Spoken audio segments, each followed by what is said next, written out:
You'll know that I'm a fan of science, right? I'm not a scientist, but I am a huge proponent of science. I'm also a trained ADHD coach, and the training that I got is all based on behavioral and neurological science. So I want to caveat that because, in addition to my fond appreciation for science, I'm also a little woo woo. Not full on woo woo, I'm about a woo and a half. And today, we're going to go there. I recently learned about something that's pretty woo woo. It's not based in science, but the similarities to what I'm about to share with you in terms of how it relates to ADHD is mind freaking blowing. So again, if you're somebody who does not appreciate the woo, you may not be interested in this video, but you might be interested in the takeaways that I'm going to give you at the end of the video, which are based in science. So I've timestamped that below.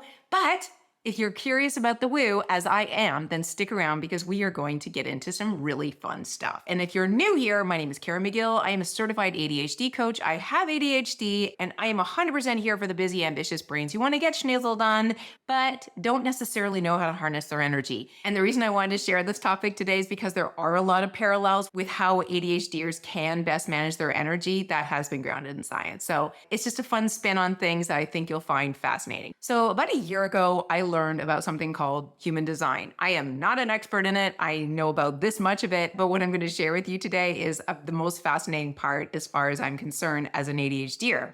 Now, human design is a personality framework, and it's a mishmash of astrology and numerology and a number of other studies that, again, I know nothing about, but it's really fascinating. So if you want to figure out what your human design type is, I will put a link to a test below. It's not a personality test. You will simply put in where you were born, the time and date, and it will tell you what your personality type is. And I would be curious to know how many of you are manifesting generators. That's what I am. And when I read the description of a manifesting generator, I was like, this is somebody with ADHD.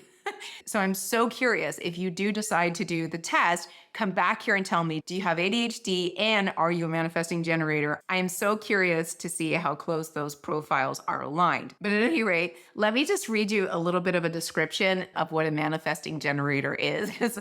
It's so fascinating.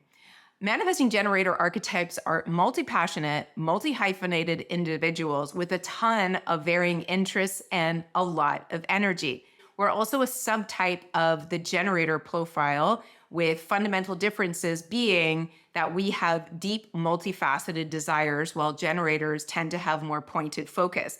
Definitely not us. Manifesting generators are multi-hyphenates that must manage the variety and evolving intensity of all of their different desires. Abso-freaking-lutely. Their innate purpose is to inspire, energize, and produce through their unique gifts and work. Their sacral center fuels a pure energy that, when it is aligned to what lights them up, it fuels the progress of the world and lifts everybody else around us up with our contagious energy. Definitely an ADHDer. Now, there's a lot more I could read in terms of descriptions, but I'm sure you'd rather go down that rabbit hole yourself. What I want to call out are some of the really interesting themes that are relevant to ADHDers. And the most important one is aligning our interests to what lights us up. Manifesting generators, apparently, when they are doing what lights them up, they have endless energy and they are living in their best zone of genius. That is also very true of ADHDers. We don't have a deficit of attention, we have a dysregulation of attention, meaning that our attention is always directed towards things that we're interested in, and we have a hard time moving our attention and energy in directions that doesn't light us up. And the other interesting parallel is that when we are forced to do things that don't light us up, which happens in life, the same result is true of both manifesting generators and ADHDers. We burn out. So how do we get around this, and what's the takeaway? For a manifesting generator, the advice is to be as present as you can with everything that comes your way to decide whether it's for you or not for you. And you will know if something's not for you because the feeling that will come up is frustration. If something is for you, the feeling that will come up is satisfaction. So it's a very feeling-based blueprint, which I think would serve ADHDers very well, especially since we have a tendency to say yes to all the things, which is apparently also true of the manifesting generator. So I found this book on manifesting generators, which I will also link below, but I'll read a little passage here that is relevant to this idea of us saying yes to all the things. We are designed to move faster than everyone else and to do multiple things at a time. Because of this, it's important to learn when to say no. Absolutely relevant advice for ADHDers. Your sacral center, which is basically your gut, will guide your decision making. It goes on to say that we make the mistake of thinking too much and allowing the mind to overpower our gut, which leads to committing to all kinds of the wrong people and projects. Hello, that's me. It goes on to say that modern society has deeply conditioned us to make decisions with our mind. When you make decisions with your mind instead of your sacral, which is your gut, you may end up feeling confused and frustrated. In human design, the mind is for inspiration and knowledge, but not decision making. Your sacral will take you to the right place, doing the right work at the right time. It cuts through all of the logic and analysis in your mind. And then it gives you a little exercise on how to listen to your gut. Have somebody ask you yes or no questions. Feel the yeses or knowing coming from your gut.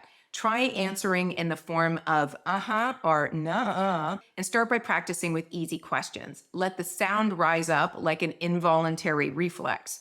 Learn to listen to your gut responses and trust your body's intelligence. So how do you know if you're answering from the gut instead of the mind? You'll know when you're talking from your mind because it's going to sound like an excuse or a pro and con list. The mind is a great place for logic, but not for making decisions. Okay, so on that note, I'm going to share with you something that I do, and I find that it's very effective because I do try to make as many decisions as I can from my gut. And of course, that always starts with being present enough in the moment to know that you are making a decision, which is very hard for us ADHDers. However, we can get there. And if you are able to slow down and get curious in your day, then try doing this exercise.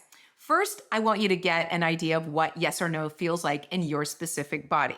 So close your eyes and get very comfortable. We're diving really deep in the woo here. And just imagine a scene where you're sitting down at your favorite restaurant and you're being given a menu of a 5-course meal. Like, this is a long drawn out process of all of your favorite food, a bunch of different courses. And the waiter comes and he's giving you the menu and he's like, I have a surprise for you. We have a special guest that's going to enjoy this long, beautiful meal with you. You look up and there standing in front of you is the person that you would least want to spend even 5 minutes with in the entire world. It can be somebody you know in real life. It can be somebody that's famous, or try a politician. Those are very polarizing. But whoever is in front of you is the person you have to spend like 5 hours with. And your body says, oh, hell no. How does that feel in your body as you think about that? Is it something that you're feeling in your gut? Or is it something that you're feeling up in your chest? Is it butterflies, or is it like your stomach just dropped like a lead balloon, landed in it? That feeling is your no. Now, come back into that scene where the waiter's handing you this menu and you're at this beautiful restaurant. You're going to have a 5-course meal and you're already excited about it. And then the waiter again tells you that you're going to be having a special guest at your dinner, and you look up and it is the most amazing person in front of you, the person that you would always want to have dinner with. Maybe it's Oprah or your long lost grandfather, or whoever it is. It's an absolute hell yes person. Where are you feeling that in your body? Just take a moment to identify where the energy in your torso is going, and that is going to tell you exactly what your yeses feel like and your nos feel like. So now you have a compass to ask yourself any kind of question in the world, like, should I have peanut butter and jam for lunch or turkey on rye? All the way to, should I live in California or Austin, or any number of questions that you potentially want to ask yourself. That is the compass that I use all the time. I have zero scientific evidence to back up that tool, but it has never failed me once. So take it if it's useful, leave it if it's not. But let's move on with some of the parallels that I thought were really interesting to call out. In this book that I'm reading, which I will also link below, it says you have the permission to quit. Unique to manifesting generators is the test the water process. When you follow your strategy and your gut says yes, you may still have to try things out before deciding if it's a fit. We've been conditioned to pick one thing and stick with it, which is not true for manifesting generators or ADHDers, you are designed to do more than one thing, multitask, go fast, and skip steps. Even if you do say yes, you always have that option to go back and test the waters because it might end up being a no, and there should never be any shame around that process. You always have permission to quit. Now, that can definitely get us into trouble as ADHDers because we do quit a lot of things. But what I really want to underscore here is that there's no shame in changing your mind or quitting things and moving on from things that don't serve you. And once you release that shame, you can then design your life intentionally in such a way that it gives you more space to try different things. And now you have this gut testing tool to find out whether or not something is for you or not. Now, there's one other point that I want to call out from the book that I read that I thought was really interesting and does relate back to science. It talks about how manifesting generators should make decisions. They basically say that our energy fluctuates. And when we say yes to something when we're in high energy, we still need to wait at least 24 hours to cycle through lower energy points to check and see if that's still a yes. Because very often we can say yes when we feel great, but then we wake up the next day and we wonder what the heck we were thinking when we said yes to the thing we no longer want to do. In science, this is called the hot-cold empathy gap. And it's basically the same idea. When we are in a good frame of mind and we agree to something that when we're in a less energetic state of mind, we would never have agreed to. So that's why it's so important to make your decisions from a hell yes or a hell no point of view, but also check with your gut a couple of times over the course of the day. This is why it's so important to sleep on your decisions so that you know that you're making the best possible choice for you. And how this will serve you longer term is when you say yes to the right things and no to the wrong things, you're going to choose things that are in alignment with your energy more of the time, and you're going to be a much calmer, happier, and more productive person as a result. And everybody else around you is going to benefit from your amazing energy. Now, there's so much more I could say on this topic, but I am going to pause there because this community deserves a science-based approach. But I did want to share that because I just thought that there was so many interesting parallels. And to wrap it up, I do want to share from this article a paragraph on how to thrive as a manifesting generator, because it is also how you thrive as an ADHDer. Notice the wide, varying list of things that light you up, from activities to people to textures and nourishment. Your sacral center, which is your gut, will give you a binary yes or no. Know that it is okay to have many interests and use your strategy of responding to the things that light you up and pass on the things that don't. Imagine where there are two banks of energy. One is energetic abundance and the other one is energetic debt. Every time you override your sacral response, that's the gut, saying yes to things when you mean no or saying no when you mean yes, you are pulling from the bank of energetic debt.